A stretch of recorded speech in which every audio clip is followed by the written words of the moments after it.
SBT news को subscribe करें और वीडियो को लाइक करना ना भूलें।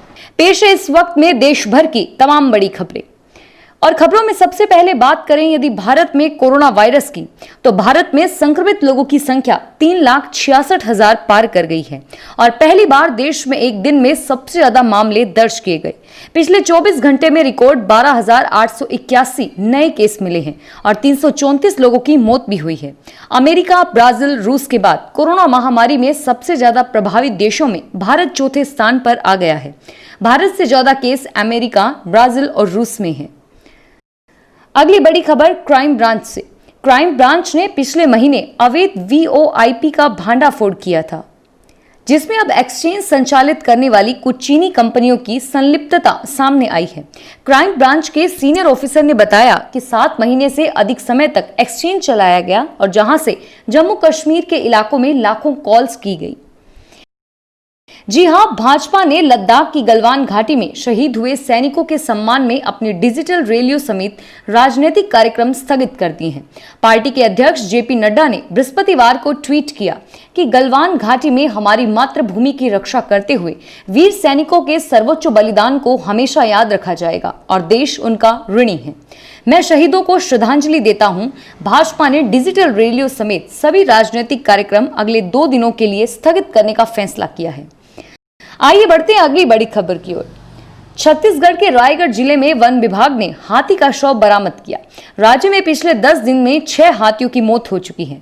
रायगढ़ जिले के वन विभाग के अधिकारियों ने बृहस्पतिवार को बताया कि जिले के धर्मजयगढ़ क्षेत्र में आज सुबह एक हाथी का शव बरामद हुआ। पिछले 3 दिन में इस क्षेत्र में हाथी का शव मिलने की यह दूसरी घटना है। दिल्ली के उप मुख्यमंत्री मनीष सिसोदिया ने बृहस्पतिवार को स्वास्थ्य, पीडब्ल्यूडी, विद्युत एवं अन्य विभागों का प्रभार संभाल लिया, जो उनके कैबिनेट सहयोगी सत्येंद्र जैन के पास था। एक अधिकारी ने यह जानकारी दी कि जैन कोरोना वायरस से संक्रमित पाए गए हैं। जैन बुधवार को कोरोना वायरस से संक्रमित पाए गए थे और इससे एक दिन पहले ही उन्हें ऑक्सीजन के स्तर में अचानक गिरावट और तेज बुखार के बाद मंगलवार तड़के Rajiv Gandhi super speciality hospital में भर्ती करवाया गया था।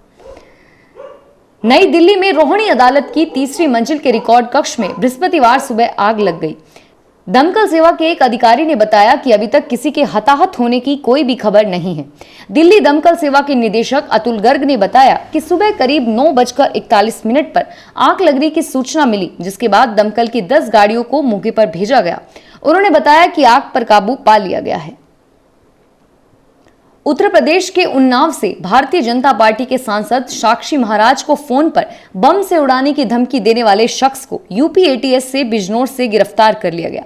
आरोपी की पहचान गफ्फार के रूप में हुई है। कोरोना वायरस महामारी के दौर में एक बेटा अपने बुजुर्ग पिता को कांवड़ यात्रा पर नहीं जाने देना चाहता। उसने दिल्ली हाई कोर्ट में अर्जी लगाई है कि सीनियर सिटीजन्स की इस यात्रा में हिस्सा लेने पर रोक लगे। कांवड़ यात्रा अगले महीने से शुरू हो रही है। याचिकाकर्ता सुभाष ने कहा कि उनके पिता कांवड़ ले जाने की जिद पर अड़े हुए हैं। सुभाष ने कहा कि उनके पिता को सांस संबंधी बीमारियां हैं और फिर भी वे 6 जुलाई से 19 जुलाई के बीच होने वाली कांवड़ यात्रा में जाना चाहते हैं। याचिका में अदालत से इस साल 60 साल से ज्यादा उम्र वालों को कांवड़ यात्रा से छूट देने की अपील की गई है। पंजाब के मोहाली में एक बैंक से दिन दहाड़े बंदूक की नोक पर लाखों रुपए की लूट का मामला सामने आया। बंदूक और चाकू से लैस 2 बदमाश मुंह पर मास्क लगाए और बुधवार को फेज 3 में स्थित बैंक की शाखा में घुस आए। बदमाशों ने बैंक से 4,80,000 रुपए लूट लिए। पुलिस ने केस दर्ज कर जांच शुरू कर दी है। दिन दिहाड़े हुई डकैती की यह घटना पंजाब नेशनल बैंक की शाखा में हुई। जम्मू कश्मीर के पुलवामा जिले में सुरक्षा बलों और आतंकवादियों के बीच बृहस्पतिवार को हुई मुठभेड़ में एक आतंकवादी मारा गया। पुलिस के एक अधिकारी ने बताया कि दक्षिण कश्मीर के पुलवामा के पंपोरी इलाके में मीच में आतंकवादियों की मौजूदगी की सूचना मिलने के बाद आज सुबह सुरक्षा बलों ने इलाके की घेराबंदी कर तलाश अभियान शुरू किया।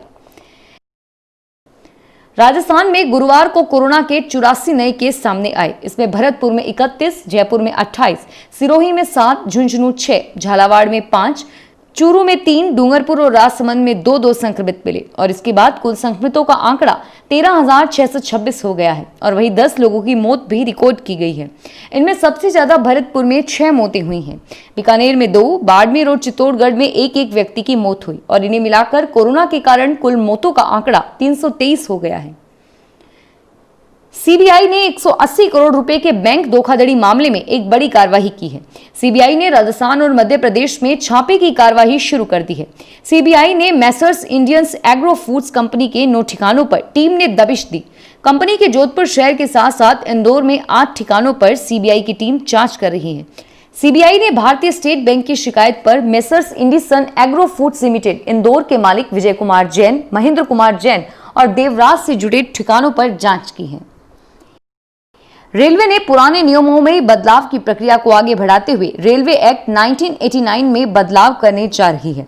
इस बदलाव के बाद रेलवे में छोटे अपराधों के लिए जेल नहीं भेजा जाएगा, इसके बजाय सिर्फ जुर्माना वसूला जाएगा। इस फैसले से अदालतों में चल रही कानूनी प्रक्रिया के चक्कर से रेलवे को छुटकारा मिलेगा।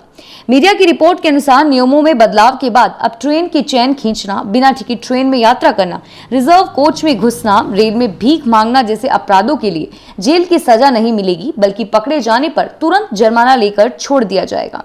और अभी जेल और जुर्माना दोनों का प्रावधान है। आइए बढ़ते हैं इस बुलेटिन की अंतिम खबर की ओर। कांग्रेस नेता राहुल गांधी का भारत और चीन के बीच जारी विवाद पर केंद्र सरकार से सवाल करना लगातार जारी है। राहुल ने एक वीडियो संदेश जारी किया और अब एक ट्वीट के जरिए सरकार को सवाल किया है। राहुल ने पूछा कि चीन ने हमारे निहत्थे सैनिकों को कैसे मार दिया। कांग्रेस नेता राहुल गांधी ने गुरुवार को ट्वीट कर 2 सवाल पूछे। राहुल ने सवाल किया कि चीन की ये कैसी हिम्मत है कि उसने हमारे निहत्थे जवानों को मार दिया। हमने अपने सैनिकों को निहत्था शहीद होने के लिए क्यों भेज दिया था। फिलहाल इस बुलेटिन में इतना ही और फिर हाजिर होंगे तमाम बड़ी खबरों के साथ। एसबीटी न्यूज के वीडियो देखने के लिए हमारे चैनल को सब्सक्राइब करें और नोटिफिकेशन पाने के लिए बेल आइकन पर क्लिक करें। धन्यवाद।